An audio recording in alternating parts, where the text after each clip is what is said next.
Hello again.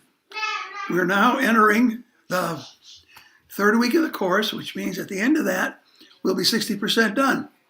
Up to now, we seem to be making pretty good progress. No one seems to have been totally lost by what's going on with budget and finance. What we're talking about in this module is important, but not quite as focused as I would like it to be. Your readings are good. Your readings are very good.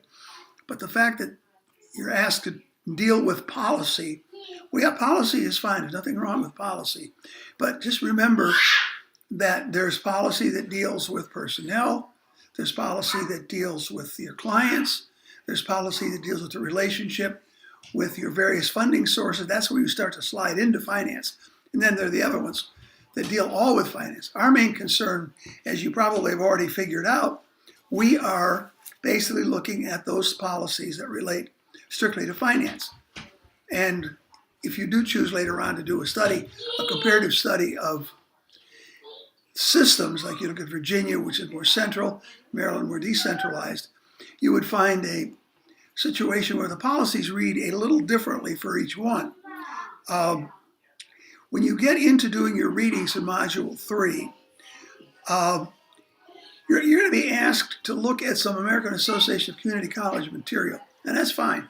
Except remember that they were, just at the time we put this course together, they were releasing their latest set of policies. And it's those who have read it say it's pretty wonderful. I have not seen it yet. It hasn't filtered down to the level of those of us at the program issue. What you have to focus on when you look at theirs is the other readings that you've been getting from me. You've had a reading with each module. Each of them has a little bit more up-to-date components in it than are in the stuff that you're getting in that AACC thing that's a hot link in your computer. So just remember, you have to put them all together so that the thing begins to give you a kind of a picture, of how all of these things fit together. And that there's no another way to say it except that in our business in particular, things just continue to change daily. When I go down to the university, I go down to Morgan, I'm always surprised at how much has not changed over the time that I've been there. I've been there over a decade. And I think back to a decade ago at the community college, and when I talk to my colleagues at various community colleges, they tell me, oh my, this has changed and that has changed, and we're looking at something else. That's great. Well, one would not want to be in a position where one's profession was boring. And I don't think in our business you will ever worry about that. The other thing that you've got in there, you've looked at them in the first two, this is a particularly important set of PowerPoints because it's looking at something that the other readings, for some reason, when they were put together, it's a collaborative effort. And I honestly don't remember. The course has been together for a while. And as I said several times to you, it tends to go through a variety of reconstructions, if you will. I don't remember who put in some of the stuff there. And when we did not do an awful lot with performance evaluation. And the slides are designed to begin to get you thinking about what factors are important when you're talking about budget and finance that are performance oriented. And I think you will find that the textbook is really pretty good. They will be able to point you in the direction that you probably need to go. And much of what is in the New Directions book is equally good. That again, we're hoping they're going to be continuing to publishing it because that book is now, if you can believe it, that book is in the neighborhood of 4.5 years old. It just amazes me. It seems like we were just waiting with bated breath for it to come out. And what turns out is that it, all of a sudden, it's almost passé. Things are changing. Not so much core things as emphases. For example, when you look at the slides, they bring up two things that your text people didn't. Performance-based instruction, which is very important. It really is. But at the same time, one of the things that's talked about on our slides that is very important is return on investment, or ROI. If you are going to need to do something, one of the things you have to do is determine what is the most cost-effective way to do it. Number of the programs do shared stuff. When in the STEM areas, it's too expensive for somebody to do the entire STEM program. So they may do the classroom instruction, where the technical side may be done by another school, and some of the new technologies are used to convey that hands-on ability at the larger school that has it. So that's the thing. Another one that you want to be prepared for, I don't do an awful lot with it because there's an entire module that talks about it when you go on into the doctoral program. It's called the Balanced Scorecard.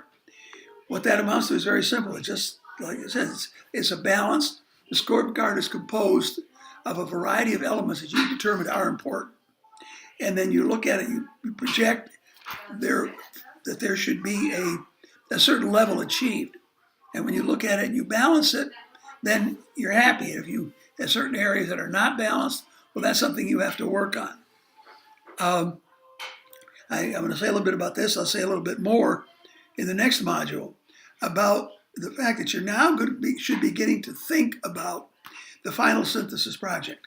I'm not going to say a lot about it this time, primarily because I would like you to continue to ingest material, continue to build your framework, conceptual framework if you prefer, as to where you might want to go. You need the content in 4.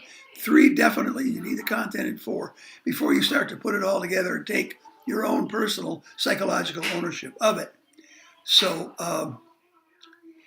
one of the things that, as I wrap this little piece up on the idea of both balanced scorecard and assessment, or evaluation as the slides call it, is to remember that it's a 2-part process. It's a formative process internally because you are constantly evaluating what you are doing. And remember, I said part of that is ROI, return on investment. You're doing something that outreaches. And one of the questions that many times have to be addressed is, what is the best way for us to deliver a particular training or a particular certification program, associate degree, or certificate? And it may very well be that the whole thing is going to be done as you are doing this course online. Or it may be something that you that you stand externally. You rent Howard Community College is a good example here in Maryland. They have 4 or 5 very wonderful centers. My first teaching in this program took place in a center that Howard shared with Prince George's Community College. And that kind of collaboration is very, very good. And of course, the other part is twofold. First of all, we talked about auditing. And your budget will be audited annually. And that budget will be shared in 2 ways. It will be shared first with the state, because they are a primary fund provider. And the other will be built into a program. And you'll get a course when you are moving into the doctoral program that deals with accreditation. And at that point, you'll see what the Regional Accrediting Association does with that information sent to them. Now, again, at the doctoral level, we're going to talk about other kinds of summative assessments. You're going to look at things like your medical programs, your med techs, your radiology technologies, your nursing, various nursings. And you're also going to look at your other technological programs, because of those that accredit them, and one that I worked closely with for many years was the one that certifies pre-social work. If you have that certification, it's a straight stair step from the 2-year degree to the bachelor's to the MSW. And that's really where you want it. You constantly keep in mind, they used to call them, I've lost the name, amazing, terminal programs. And all I could think about is putting somebody in a box. There are no such things as terminal programs. Everything is into continuous learning. Well, on that rather interesting note, I will say goodbye for this module.